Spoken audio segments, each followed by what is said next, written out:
Hello once again, welcome to my channel. Sa sulok man ng mundo kayo ngayon, mabuhay po kayo. Nawa ay nasa maayos kayong kalagayan, ligtas sa lahat ng uri ng kapahamakan at malayo sa lahat ng uri ng mabibigat na karamdaman. Bagaman tayo ay abala, ay nais kong bigyan ng daan ang latest live broadcast ni Queen Helen Abdurrajak at samantalahin na rin ang pagkakataon na sabihin sa inyo na tapusin nyo po ang video hanggang dulo upang maunawaan nyo kung bakit nauwi sa pang-i-scam ang programa ni Queen na Peace and Prosperity for the Poor. Ang mga katanungan tungkol sa SIC, mga nagbayad na hindi alam kung ano nangyari, mga grupo na nagsulputan na sinasabing sila kaya ang mga tao ay nalilito na.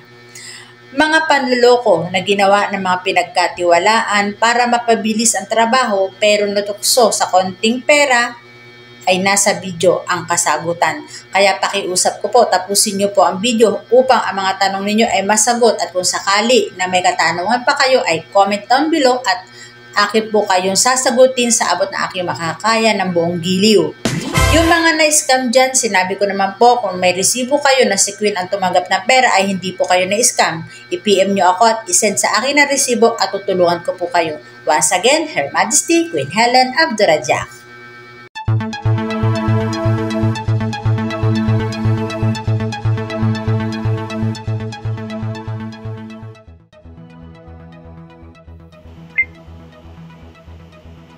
Assalamualaikum warahmatullahi wabarakatuh. Live from the land of promise, the Mindanao, Sulu, Palawan, Tawi-Tawi, Basilan, Sulu, Sabah, Sarawak, Kalimantan, Bulungan, and the entire Luzon and Visayas. Mabuhay Philippine Islands. Mabuhay Lupasug Empire. March 17, 2024. Magandang gabi po sa ating mga kababayan na namimiss ako makita lamang dito sa ating Tri-Media, sa social media at pinakaabangan kung ano ang update. Maraming salamat sa ating mga kasama na nagbibigay suporta para matupad ang ating hangarin na mapalabas ang grasya. Maraming salamat din sa ating mga katunggali na sinasabi, mga nanghahamon para sa kanilang agenda. Maraming salamat din sa mga politika, mga militar, sa lahat ng claimants. Dahil sa pamamagitan nila, nakikita na ng buong mundo kung anong ibig sabihin ng isang klamar kesa sa may-ari. At maraming salamat din doon sa nagsasabi na sila ang totoo. So, kung totoo sila, mas may totoo. Yun ang hindi nila namalayan. Lalo nila hinihigpitan ang kanilang kinabukasan. Wala silang masusulungan at lalo wala silang mauurungan. Ngayon, sa panahon sa ganitong sitwasyon, Happy Ramadan po sa ating mga kapatiran sa Islam. Sana itong panahon na ito ng pag-ayuno, pag-fasting, ay ma-purify tayo lahat.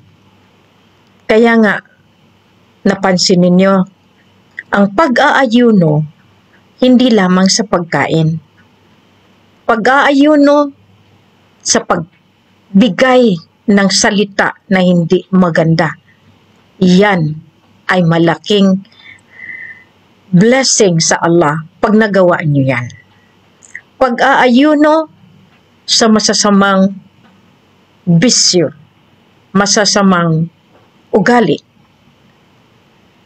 Hindi lamang sa pagkain. Kaya nga, dito nililinis natin katawan, kaluluwa, buong pagkatao. Kaya nga sinasabi natin, tama ba ang gawa nila? Kaya nga nung ako'y maliit pa, sinasabi ng mga aking mga kapitbahay na mga Muslim, walang problema sa amin kasi pagdating ng Ramadan, kami ay pinapatawad.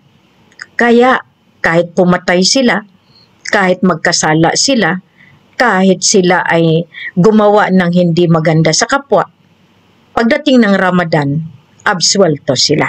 Yun ang paniniwala nila. Pero, sa ngayon, nakita ko, hindi pala. Dahil patas ang hustisya ng Diyos Ama, ng Allah. Kaya ngayon, nakikita ninyo, madali akong ma-high blood sa sobrang pagod, sa sobrang pag-iisip, sa sobrang paghanap ng kinakailangan ko para matapos na ang aking bayarin para sa pamamalakad ng pagpalabas ng grasya. Sabi nila sila, nagpapasalamat ako kung sila. Di umayos din sila, ayusin din nila. Subalit, may batas ang sovereignty. Alam natin na hindi na basta-basta ang ginagawa ng kataas-taasan na hukom ng buong mundo at ang ating kataas-taasan na pinakaliderato ng ating mga bangko. Lahat iyan sinusubaybayan na ng iba't ibang bansa. Ako'y nagpapasalamat din sa mga kasamang nasyon na sumanib ng puwersa sa Lupasug Empire. Philippine Islands and Lupasug. Both federal. Inihanda ko yan. Ang restoration, rehabilitation, restructure, lahat yan ginawa kong plataforma noong 2010 pa. Kaya nga kinuha ng BARM ang aking skeletal framework. Kaya nga nagkaroon ng framework agreement. Hindi sila nakontento. Kinuha yung aking mga pananalita, yung aking mga koordinasyon, yung aking ginawang mga kooperatiba. Ginawa kong peacekeeping group ng National Liberation Front of Southern Philippines. Meron po lahat iyan mga papeles. Meron po yan mission vision. May objective po yan. Pero okay pa rin. Nanalo ba sila? Mula sa framework agreement na punta sa Bangsamoro Basic Law. The BBL has been designed by the bishops of Mindanao, by the ulama, by the political government, sponsored by Mayor Amin, all the claimant sultan, all the military that has been tasked to cover up, to block the truth. Pero ako, sabi ko nga sa inyo, minsan hindi ko na makontain. Gusto kong magwala. Pero hindi ako iyan. Hindi ko kayang bigyan ng pasakit ang aking ginagalawan. Kaya nga dito nakikita nyo. Pasimple lang. Pasimple lang. Kaya ako'y umihingi ng paumanhin sa aking mga kapatid. Kung hindi nyo ako maintindihan, at kung minsan mataas yung aking pananalita, dahil hindi ko inisip na kailangan ko rin palang makinig Ang pakikinig ang siyang naging dahilan na kung bakit ako nagkaroon ng maraming pag-iisip at maraming mga hinanakit dahil sa misyon na ito. Makita ninyo, mas maganda pa rin nananahimik. Wala kang nasasaktan, wala kang binibigyan ng sama ng loob, at wala kang dapat alalahanin. Kaya nga, in the past, tinatago ang hari at reyna, hindi naglalalabas para walang problema. Pero si Queen, up to sa dulo ng ating misyon sa bawat lugar, kaya nga nagpapasalamat din ako, nakalabas yung pasyente natin, si Dato John Bagares, at salamat din, nalagpasan natin yung pagsubok. Ngayon naintindihan ko kung gaano kahirap ang isang pobre na may problema na hindi makabayad sa ospital. Kaya nga sinabi ko sa aking mga financial team na bawat lugar patatayo ng hospital.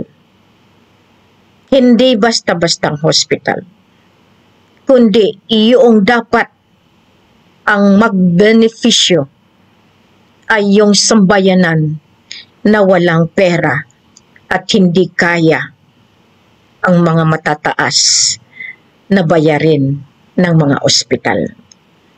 Experience to experience. Kaya nagkaroon ng koneksyon doon sa lupa kung saan iyan ay talagang inihanda. Iyan hindi ninyo masabi dahil yan ang aking basihan sa lahat ng mga nang-aagaw ng lupa nang dahil sa konspirasiya ng Department of Agrarian Reform, ng Land Registration Authority, ng mga negosyador, fixer sa loob ng ahensya. Uunahin po natin iyan at meron po akong basihan dahil meron po akong hinahawakan na iyan ay kinontrata ko sa buong mundo sa World Bank.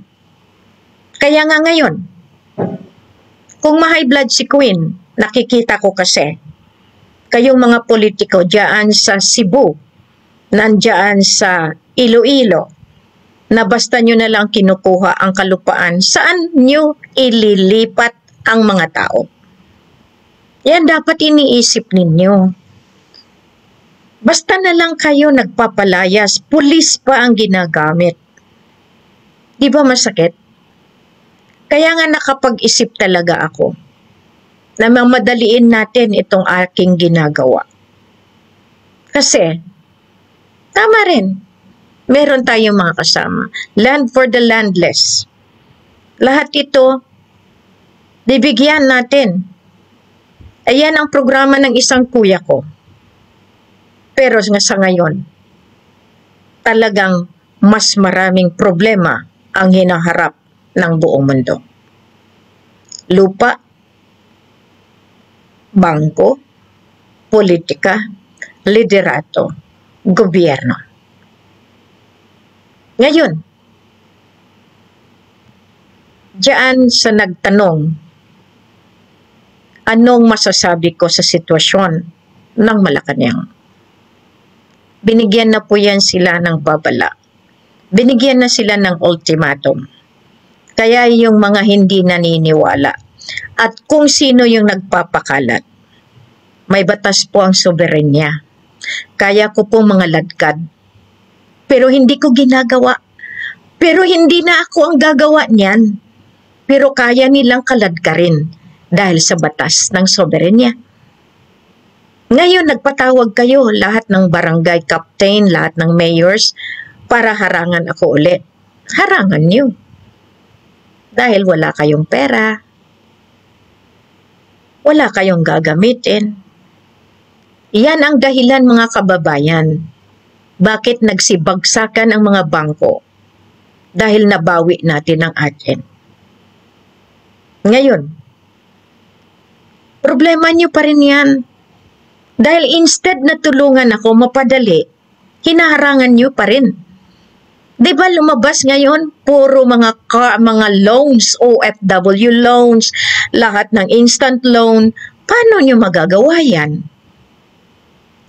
Paano niyo ginagawa na magpa-loan kayo when in fact you know na wala kayong enough funds, pero iniingganyo niyo yung tao, nililigaw ninyo. Halimbawa lamang yung isang nang aagaw na sila kuno ay meron ng pera. Magdi-distribute kayo, ilalagay nyo sa media, ilang tao lang, ilang pamilya yan ang siniseberduhan ninyo. Yung mga nagdi-distribute ng pera sa Zambales, yung 1,000 polymer, alam nyo rin yan. Hindi nyo pa sinusuli sa akin, yung akin. Napakasakit. Ako na nga, pangalan ko na nga, nandyan na nga sa akin, hindi ko pa makukuha. Bakit? Dahil pinakialaman ninyo. Dahil meron kayong sariling Helen Panulino Abdurrahman. Ngayon, iniisa-isa ko kayo. Bakit? Batas sa batas. May batas eh. Anong tawag sa nang aagaw ng pangalan? Magnanakaw. May sarili kang pangalan. Ganyan din ang ginawa kay Kuya Raja, kay Raja Mamay. Pangalan niya sa Pilipinas, kinuha din. Kinuha din ang pangalan sa Malaysia. Pero ano nangyayari sa inyo? Kulong. Kahit sabihin niyo ba kayo ang hari ng mga hari, ng mga drug lords, hari ng gambling lords, hari ng praise the Lord, hari ng lords of lords, hindi kayo makakalusot sa batas ng Rule 36. Yan ang batas ng soberenya. Kaya nga nagpatawag kayo ng meeting para harangan ako. Para hindi ako makalabas. Kasi ako pa yung na-brand ninyo na nang aagaw. Di kayo nahiya? Ang passport ninyo, Pilipinas. Pilipinas ha? Pilipinas, Republika ng Pilipinas. Hindi Republika ng Maharlika. Tinutulungan ko kayo para makalabas ang Maharlika. Pero ako pa ang sinalbahin ninyo. Therefore, as the Queen, walang Maharlikang lalabas. Talo kayo. Dahil ang Maharlika ay tinabunan ng batas ng soberenya na yan mismo ang batas ng Federal Republic of the Philippine Islands and the Federal Republic of Lupasum. Lahat ng mundo, kung hindi rin kayo susunod, wala kayong backup. Babawiin at babawiin ang inyong mga utang, binawi na pati backup ninyo, magbabayad pa kayo. Binawi na namin ang utang. Lahat yan, babawiin namin. No, sabi nyo nga sa akin, kasi siyempre may mga lolo, pasensyahan, pasintabi. Kasi ito lang ang masabi ko sa inyo. Nagpakababa rin ako. Nang sobra kong pagpakumbaba. Masakit din pala kasi inapak-apakan nyo na. Pumipiyok na rin ako. Tingnan ninyo. Bakit kayo nagre-ritual? Bakit kailangan yung ritualan kami? Para hindi kami makalabas? Para mabali ang aming mga pakpak? Pero sige lang. Kami ay pinanganak sa sakripisyo. Ipinamulat sa amin ang tunay na pagpakasakit para magkaroon kami ng malasakit sa kapwa. Pero kayo ano? Mas inuuna ninyo ang inyong sarili. Mas inuuna ninyo mabusog ang inyong sarili. Ang pinapakain nyo sa mga pamilya nyo, saan galing? Sa pagnanakaw, panggagancho. Ay aba ako pang sinasabihan, scammer. Alam niyo, ngayon, binabawi ko lahat. Kasi ako man yan ang promotor. Ako man ang nag-establish. Ako man ang gumawa. Kaya lahat ng papo, yung uniforme ngayon na aprobado ni King Mamay at saka ako at ng secretariat, ayan ang kailangan ninyong kunin. Dahil kung naging honest lang ang mga pinagkatiwalaan ko, hindi ako maghihirap ng ganito. Madali ko masolusyonan ang misyon.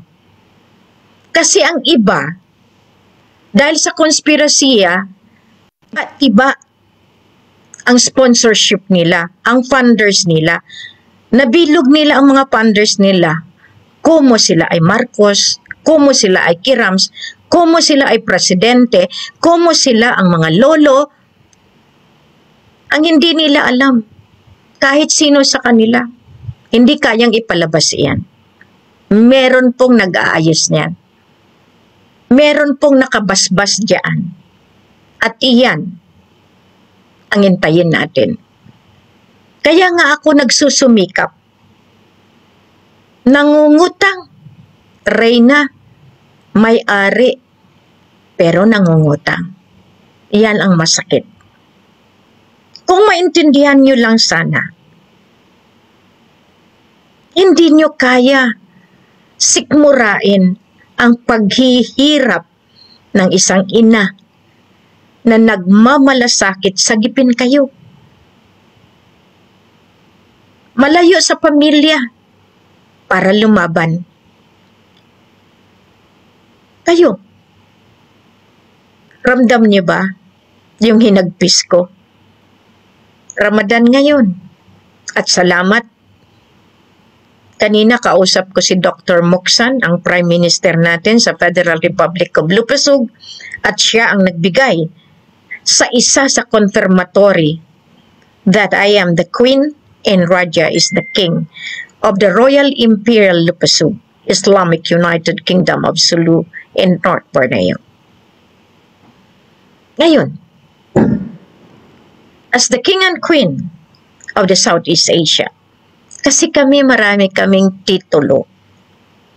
Ang titulo ay yan ang responsibilidad, accountabilidad. Kayo kung nagki-queen-queen lang kayo, gamit ang inyong lisensya sa Security and Exchange Commission, saan ang kaharian niyo? Ngayon sinasabi niyo sa akin, peke, salamat. Paano kung totoo? Paano kung meron akong kalidad? Kayo walang K. Napansin nyo? Umiiba ang mukha ko sa bawat pananalita ko. Iba-ibang hugis ng mukha dahil meron akong bantay. Ang bantay ng kalangitan ang siyang kumikinang sa hugis ng bawat pananalita, sa mga pikit ng aking mata. Ang ilong ko minsan mas malapad sa kinaugalian dahil yan ang reyna na Black Fatima. Kayo mangging ina. Alam ninyo mahiwaga at maraming gusto ang kinin ang aking katauhan. Pero pagdating sa bangko, eto, nagkamali kayo. Dahil kahit kayang-kaya niyong kunin ang aking signature at nakakuha kayo ng DNA ko sa pamamagitan ng konspirasiya, kulong pa rin ang abutin ninyo. Tandaan niyo yan. Tandaan niyo mabuti. Ang bawat ginagalawan ko ay may basbas ng aking mga superior. At ang mga superiors ko, hindi lang yung nakikita. Mas marami ang hindi nakikita sa 7 Macdum. Mga hari na bumalik sa lupa at iyan ay pinagtatawanan at kinukontesto ng kanilang sariling may ama-ali din. Meron din silang 7 Macdum na kanila at meron din silang mga selyo, ay pati ang selyo ng kalangitan. Inari. Diyan yung makita. Sa bagay, ang istorya hindi maging maganda kung walang kontrabida. Di ba ako ang kontrabida nyo? Mabuti. Magandang kontrabida. At least yung tao na nakikita nyo mata sa mata, nakakausap. Pero paminsan-minsan, nagsisinter na. Dahil nandyan na yung tutulong sa akin, hinaharangan nyo pa. At ang galing noong nagsasalita. Lalo na yung mga claimants, yung sumulpot na parang kabute. Tapos sasabihin na sila yung totoo. Nagkamali kayo, may mas totoo. Kaya nga dapat titingnan nyo, i-evaluate nyo rin, pag-aralan nyo rin. Ano ang nagawa ninyo? Ano ang pruweba ninyo na kayo nga iyan? Marami akong hawak na wala kayo. Kaya nga binabato nyo ako dahil alam nyo, hinog na ang misyon na ito. Ang grasya, nandiyan dyan. Pati pananalita ko na nga, inari na ninyo eh. Pati lahat ng gawa ko, inari na ninyo. Ano pang gusto nyo? Ariin nyo pati Diyos, nilagay nyo sa kamay nyo? Diyan kayo talo.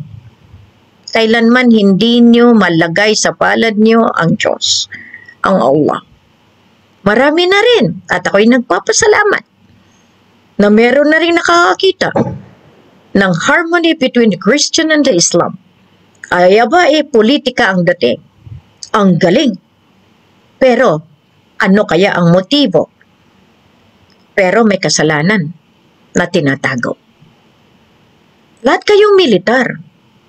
Kaya nga kanina sa pag-uusap namin, kung nakikinig kayo, mga taga-United Nations, International Criminal Court, International Court of Justice, Bank International Settlement, United Nations na talagang nabawi, hindi yung sa kabal. Kabal has no right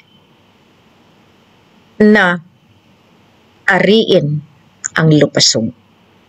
Lupasug is the smallest nation that will help the entire world because of the financial of the Philippine Islands na iyan ay aayusin hanggang sa Southeast Asia.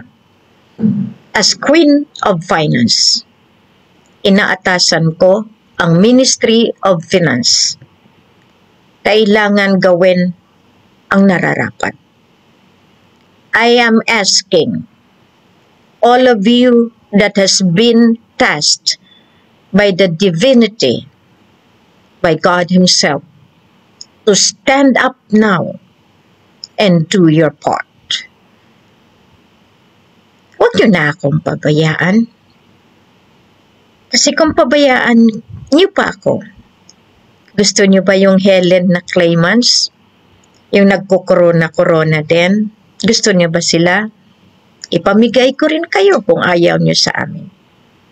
Kasi ako, wala akong sa pilitan na ginagawa. Kaya tumagal ito sa sobra kong pakumbaba. May pera na 2010. Hinarangan niyo rin.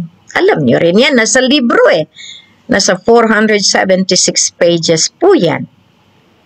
Kaya nga, sabi ko sa inyo, lahat ito may patutunguhan kung magkaisa lang kayo. Pero ito, pakiusap sa mga naniniwala, may puso at may pera pa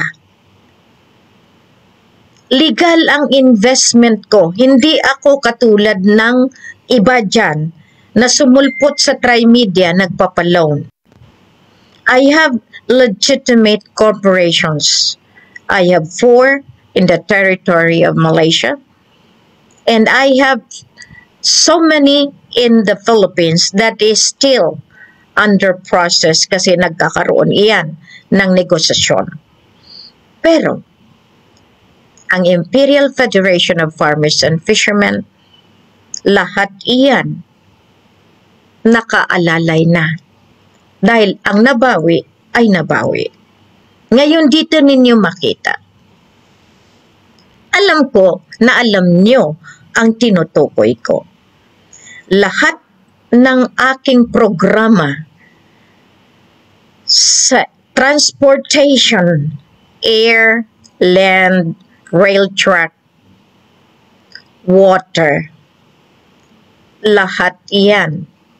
May budget iyan. Alam nyo rin kung anong ginawa ko. Kaya nga ang Malacanang, kahit anong gawin ninyo, kahit isama nyo na ang ilang nasyon na gusto ninyo, kung sasama sa inyo. Kaya nga sabi ko, hindi ako ang kakaladkad at hindi ako natatakot dahil may tao, may paraan dyan ang mga inatasan. Ngayon, tumatagal ng tumatagal dahil din sa inyo. OFW, nililin lang kayo. Kung papayag kayo niyan sa mga instant loan, dahil yan pera na yan, madedemonetize. Nagbabayad kayo ng mga charges, pero makukuha niyo ba kaya? Wina-warningan ko lang kayo. Dahil alam ko rin kung anong ginagawa nila. That is the modus operandi na tinatawag natin. Yan na yung tinatawag na huwag kayong palilin lang, huwag kayong masilaw. Ang pera parating sa tama. Kaya nga sinabi ko sa inyo, magtulungan. Hindi ako nahiya mangutang. Pero ang masakit, pati yung inuutangan ko, talagang hinaharangan pa rin nila. Pero sige lang, sabi ko nga sa inyo. Sige lang. Tulad lahat naman iyan. Nababantayan, nalilista. At wala na ako doon kung anong parusa ang maibigay sa inyo. Diyan, maraming tumatawag. Paano kami? Maibalik niyo pa kaya ang pera? First, saan niyo binigay ang pera? Ang rason na binavalidate ko, nire-revalidate ko, after the validation, nire-revalidate ko, dahil wala akong listahan. Okay? Ngayon, paano ko malaman na legal? Legit yung sa inyo. Kasi, pag nakakuha kayo, nakatabi kayo ng iyong nautusan, yung akin pa, yun ang ginagawa ninyong illegal. Not true. Pero, pangalan ko pa ang nagagamit. Uniforme ko pa ang nagagamit. Anong tawag dyan? Usurpation. Yung manggagancho, tawag doon, ako to, pero hindi ikaw. Kaya nga yung pumunta sa bangko na hindi ako, ano nangyari sa inyo? Ako pa ang peke? Salamat sa Diyos. Dahil ang pananahimik malalim, mas marami ang nagagawa. Di ba sinabi ninyo nakakulong ako? Para lang maniwala ang tao sa inyo. Napaka-professional niyong tao. Bakit niyong ikalat yan? Para sa ano? Mabubuhay ba kayo ng marangya habang buhay? Sa pagsisinungaling ninyo? Buhay po ako, hindi patay. At hindi ako nakakulong. Kayo ang makukulong. That is the way that you've been dealing into this world. Nilalagay nyo ang mga binigay ng Diyos na tulungan kayo. Hindi ko sinasabi na ako propeta, hindi. Utusan ako ng Diyos Ama, ng Allah. At minsan hindi ako nagiging mapagmataas. Hindi ko sinabi na ako si Mama Mary. Sa liwat doon sa mga sinasabi ng mga tao na kinikilala nyo na ngayon na sila yung totoo. Abay naman, nakakita lang kayo ng account, nakakita lang kayo ng mga taga-ahensya ng bangko kuno, kayo na. Pagsisisihan niyo po yan dahil parating na. Kunting tiis na lang. Kaya yung mga OFW na nanggigipit kung makukuha niyo pa yung pera niyo, ang tanong, yung livelihood program niyo ba, saan niyo binigay ang pera? Kung naibigay niyo sa akin, katulad ni Ma'am Bel Fatima, nakalista po yan. Ni Ma'am Crystal. Kaso lang, naibigay natin doon sa taga-ayos ko. Pero meron pa yan. Because they are all answerable to me. May listahan po ako. Meron pa akong bill statement. May statement of account po ako galing mismo sa BDO, sa Security Bank. Kaya alam ko kung saan napunta ang mga pera na nakuha ko sa inyo. Pero yung livelihood, kung napunta doon sa GCash ng iba, at sa bank account ng iba, singilin niyo po sila. Iyon ang ma-advise ko sa inyo. Now, yung tanong, na kahit lang man yun ang maibigay sa inyo, hindi niyo ba naisip kung bakit si Queen kumukuha sa inyo after nila na ako mismo, maraming luha ang lumabas. Namuhay sila sa karangyaan. Maganda ang kanilang mga kotse, karangyaan ng kanilang mga bahay. Sinabi nila, hindi galing sa amin. Pero ang investigasyon ay hindi nila malilinlang. Hindi nila alam kung sino ang nakabuntot diyan. Ngayon, kung mas masyado pa kayo, katulad yung nasa, na nagsasalita, naka-uniforme, walang respeto, mapangahas, talagang walang nasa gobyerno nagtatrabaho. Kumo nabalutan na ng tinatawag natin na sobrang pag-angkin na wala sila sa tamang landas. Pati pag-uugali, pati pagpapanalita, wala na. Nalilihis na. Kaya nga kahit professional ka, kapag ikaw ay natuto na magmura, natuto na manlinlang, natuto ng magsinungaling, talagang babahayan kayo ng kadiliman. Marami kayong nagsasabi na kayo ay namumuhay, kayo ay Islam. Islam lang pala, pero namuhay din sa gawi ng Kristiyano. Alam mo na yon. Nakikita kayo sa CCTV ng Soler, ng Okada. Nakikita kayo? Yan ba ang Islam? Ayun, sabihan niyo ako. Dahil may wine? Ngayon, sino mas masahol? Patagurin kayo. Yung wine, yung May 1, 0 alcohol po yan. Minsan, bago kayo humusga, titingnan nyo muna. Bumili kayo at makita nyo kung ano iyan bago kayo magbigay ng pananalita. Ngayon, kung nami-mentionar ko kayo, may pangalan kayo, may dahilan ako. Marami kayong ginawa na may records. Yung mga cheque na pinagkatiwala ko sa inyo. Alam nyo rin yan. Kahit sabihin nyo, Parang wala sa akin. Meron po yang maningil sa inyo, bangko mismo.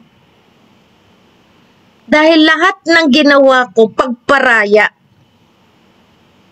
para mabuhay kayo. Para magkaroon kayo ng mobilization. Ako na ngang reyna, ako pang binubusabos, ako pang ginigipit ninyo. Pero ngayon, ako na mismo ang gagalaw. Para maintindihan ko kung paano ko kayo babalikan. Nagpapasalamat ako, Dato' Mario. At least nakikita mo. Ang bawat hinagpis, bawat gabi. Ito ngayon, may kailangan ako. Yung mga nilalapitan ko, talagang dinidemonyo na huwag tumulong. Kayo, makuha nyo ba? Kung sinong binasbasan ng kalangitan, dapat yun ang suportahan. Nadidelay tayo ng dahil din sa inyo. Dahil minabuti ninyong suportahan yung mga reyna na alam ninyo kung saan ang galing. Dito, sabi ko nga, may timeline. Meron tayong tinatawag na target, termino. Kailangan maayos. Marami na ang nasasaktan. Marami nang nagugutom. Ngayon, pinapababa na ikaw dyan sa Malacanang, BBM, anong gusto mo pang gawin? This is called relevance or irrelevance. Relevant ka pa ba? Yes, na-appoint ka dahil wala namang eleksyon. Dahil matik-matik nga lang. Yung smartmatic ang tawag ko doon, matik-matic. Dahil hindi naman talaga umaandar yun. Lutong Macau. Ito sinasabi ko na sa inyo ang katotohanan para maintindihan ninyo. Basta, kung gusto ninyong tunay na pagbabago, makiisa kayo. Start from the bottom. Kaya ngayong gustong kumuha ka agad ng pera, ilista nyo lang. Kasi yun yung mga tao na ang nakikita lamang iyong kulay ng pera. Hindi nila nakikita yung sakripisyo na ginagawa ng para sa pangkalahatan. Yung mga tanong ng mga nadidelay na SIC, nagbigay naman ng pahayag si Dato' Puga sa mga Filindo na meron lang prioridad at inaayos ang sistema. So ngayon pagtulong-tulungan, yung mga natagalan na, ibigay nyo yung listahan sa akin at pati ang resibo. Kasi yung ibang transmittal sa akin at nagamit ko sa misyon. At iyan, nagawaan naman ng paraan ni Dato' Puga. Marami iyan. Kaya nga, nagkausap kami kanina at inahanda namin yung mga tinatawag na bayanihan. Marami akong i-deploy, marami akong backup kung paano mapabilis iyan para din sa madaliang grasya na maibigay sa atin. Kasi ako, sabi ko nga sa inyo, meron akong inaantay.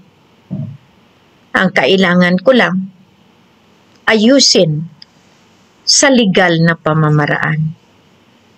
Kahit sabihin natin, katulad nila, kontsaba dito, kontsaba doon. Endorso ng Malacanang, permado ng gobernador ng Central Bank. Pero, iyon pala ay illegal.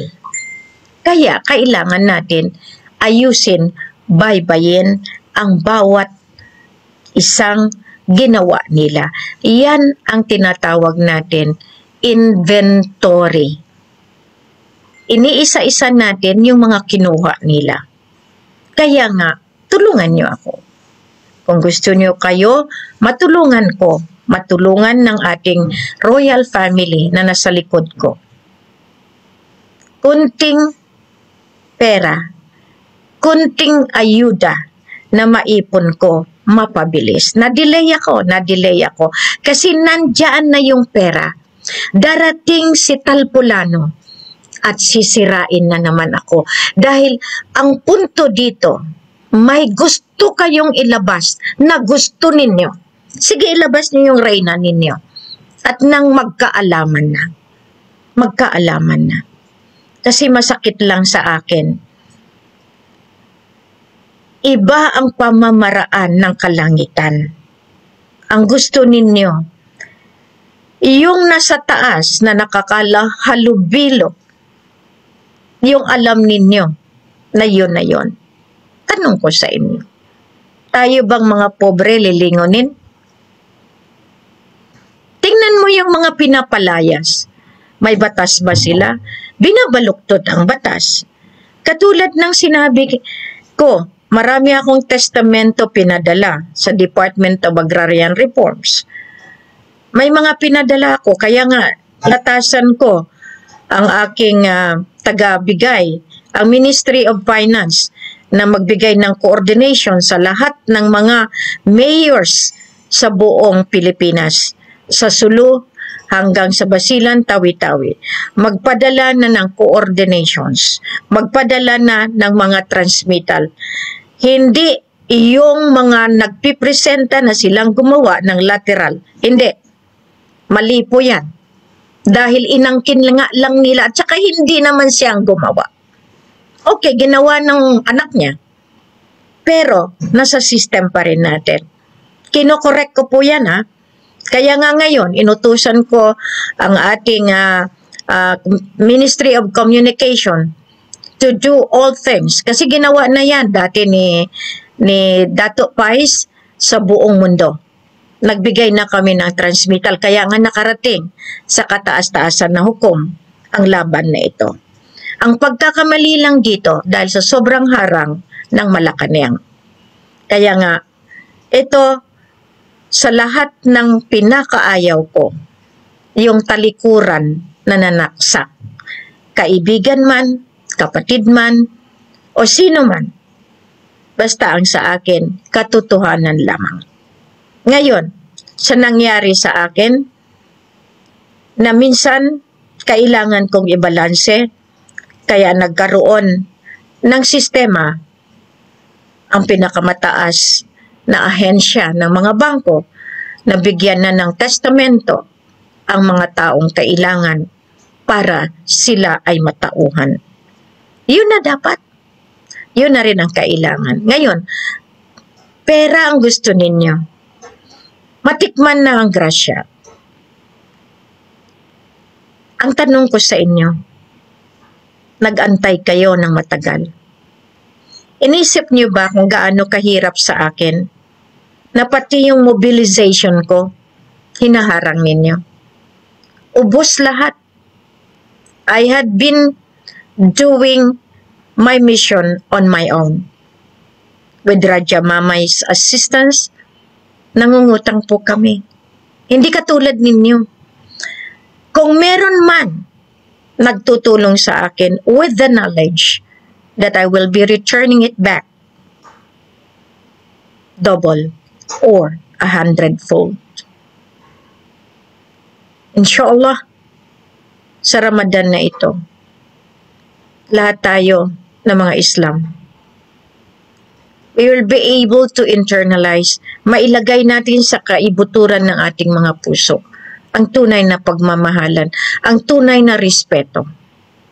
Ngayon, sabi ko nga, it's so sad. Yung talagang binigyan mo ng pagkakataon, tapos mas nilalampasan ka, apakan ka pa, dahil sila ang totoo. Pero, kailan lang kayo dumating? Ngayon sa sobrang pag-antay ninyo, na kayo rin ang dahilan ng delay. Dahil nandito na kayo sa amin, punta kayo sa kabila, nag-shopping kayo, transfer kayo ng transfer dahil sila ang totoo. Ngayon, ang tanong ko sa inyo, paano kung ang totoo ang iniwan ninyo? Paano kung yung binigyan ninyo ay iyon pala ang magbibigay sa inyo ng kalabuso? Mag-isip kayo. This is the time that you have really to think of your safety and security. Seguridad ninyo. Madadamay kayo. Tandaan ninyo, ang batas walang kinikilingan. Ang batas ng soberenya, ang Rule 36, walang patawad. Mismo ang mahal na reyna, binalaan ng lolo. Kapag naibigay na ang verdict, huwag kang lilingon. Dahil ang isang salita ay salita. Kung kamatayan, kamatayan. Gusto niyo ba hatulan kayo ng ganyan? Masakit yan. Pero, kung kinakailangan na, mangyayari at mangyayari yan. Ngayong araw, alam ko na merong nangyayari. Alam ko rin na merong desisyon. Binibigay ko sa inyo. Binibigyan ko kayo ng pagkakataon. Holy Week at Ramadan. Christian, Muslim, non-believers, as long as the creation of God. Stay safe, stay secured, and be with Him who created you. Ngayon, hindi dito pinagbabatayan kung gaano ka kagaling magsalita tungkol sa Biblia, tungkol sa Quran. Dito tinitingnan kung ano ang buhay mo, ang pagkatao mo, kung ano ka, at anong ginagawa mo para sa kapwa mo. Iyan ang kailangan sa ngayon. Marami nagsasabi, bakit hindi ako umiimik tungkol sa Palestine, sa away ng Israel at Palestine? Sabi ko sa kanila, kung tulungan niyo ako mapadali ang misyon na ito, mas matulungan ko ang buong mundo. Ibalik ko sa inyo. Gutom na kayo. Ang kakapiranggot na hinihingi ko, sa kaligtasan nyo nakalaan. Nasa inyo. Total ang misyon ko, matutuloy at matutuloy. Yun lang, magugutuman kayo lalo, mayayamot kayo lalo, maraming mangyayari pa dahil mas marami pa ang maglilin lang sa inyo, mas marami pang mag-scam sa inyo. Pero kung ako sa inyo, bakit hindi nyo nagsusugal kayo sa kanila? Diyan, gamitin nyo yung paniniwala nyo sa iisang Diyos. Ngayon, alam ko, maraming nasasaktan. At marami ang makarinig ng boses na ito. Piliin ninyo ang daan na matuwid. Ang daan na inilaan sa inyo ng makapangyarihan. Hindi yung kapangyarihan ng kadiliman ang inyong susundin. Kayo ay nakalaan sa daan ng liwanag. Doon tayo, sama-sama tayo. Maraming salamat. Naway na sa mabuti kayong kalagayan. At ipagdasal natin na kayo ay mabigyan ng tamang pag-iisip, tamang desisyon sa buhay para masolusyonan natin ang ating pangangailangan sa pamamagitan ni Queen, sa pamamagitan ni Kuya Raja. Mailabas natin ang grasya para sa lahat. Maraming salamat. Masalam.